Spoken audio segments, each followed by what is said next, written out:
Yang melakukan pinjaman online, saya mohon maaf dulu, dijamin miskin. Karena ini sudah banyak sekali kasusnya. Dan saya sendiri mohon maaf, tapi saya mau apa adanya aja.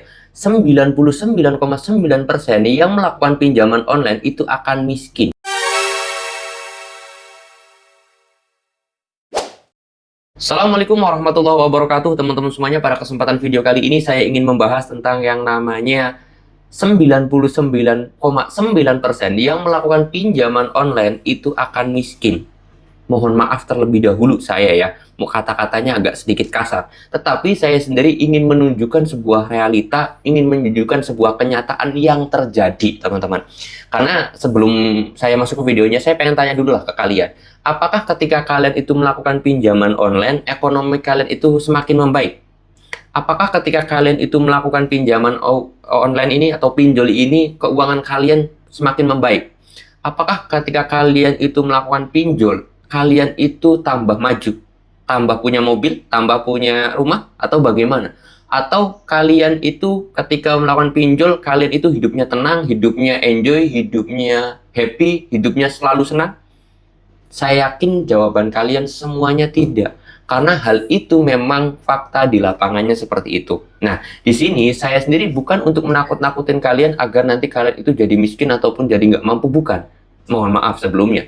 Tetapi saya sendiri ingin berusaha mengedukasi teman-teman semuanya agar kalian bisa terlepas dari yang namanya jeratan pinjaman online, jeratan yang begitu mencekik diri kalian. Nah, kenapa kok bisa itu? Karena banyaknya kasus di pinjol atau pinjaman online itu karena mereka melakukan gali lubang tutup lubang. Banyak sekali faktornya.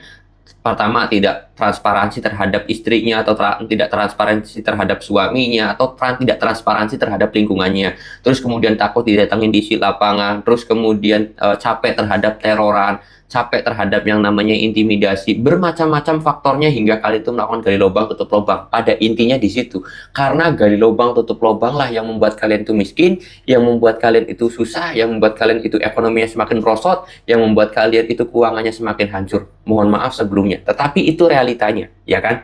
Nah, di sini saya pengen bahas hal itu. Tolong banget, yang sudah menjadi korban, ingatkan kepada nasabah yang belum pernah menjadi korban, pertama.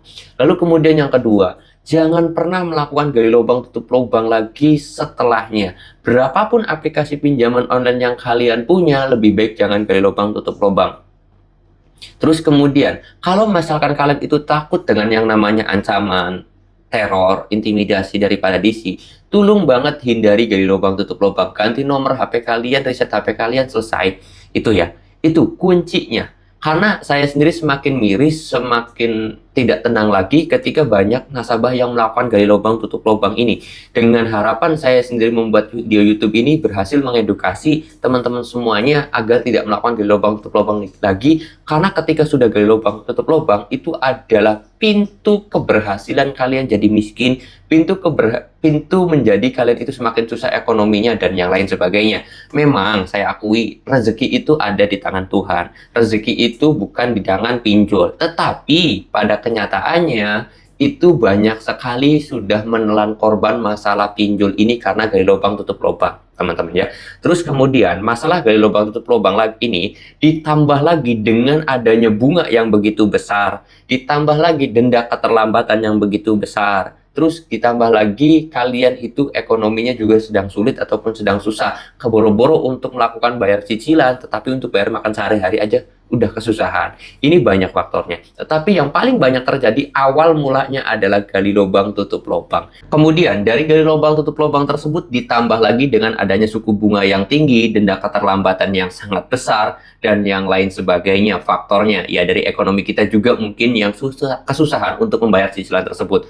Oleh sebab itu saya sangat-sangat mewajibkan kepada teman-teman semuanya yang sudah tidak mampu bayar pinjol, segera galbay. Kalau memang sudah tidak mampu, jangan memaksakan diri untuk melakukan bayar pinjaman, tetapi kalian itu dengan cara gali lubang tutup lubang. Itu tidak benar, teman-teman ya. Entah gali lubang tutup lubangnya dengan tetangga, apalagi sama pinjol, itu adalah hal yang tidak benar. Lebih baik kalian galbay aja. Oleh sebab itu saya selalu mengingatkan hal itu. Dan yang sebenarnya lebih bahaya adalah ketika kita berusaha mencari rezeki, kita sedang berusaha banget lah usaha, terus kemudian kerja dan yang lain sebagainya untuk mencari rezeki, kita lupa terhadap sang pemberi rezeki. Saya ingetin juga buat teman-teman semuanya, cobalah ingat kepada sang pemberi rezeki ini. Siapa tahu dengan cara mengingatnya, kita itu bisa dilancarkan rezekinya, dimudahkan segala urusannya dan yang lain sebagainya. Oke, mudah-mudahan video ini bisa bermanfaat dan saya mohon maaf sebelumnya kalau ada kata-kata yang kurang berkenan atau kata-kata yang tidak enak atau kata-kata yang tidak etis yang saya ucapkan, karena memang saya ingin menunjukkan apa adanya aja dan fakta di lapangannya seperti apa. Seperti itulah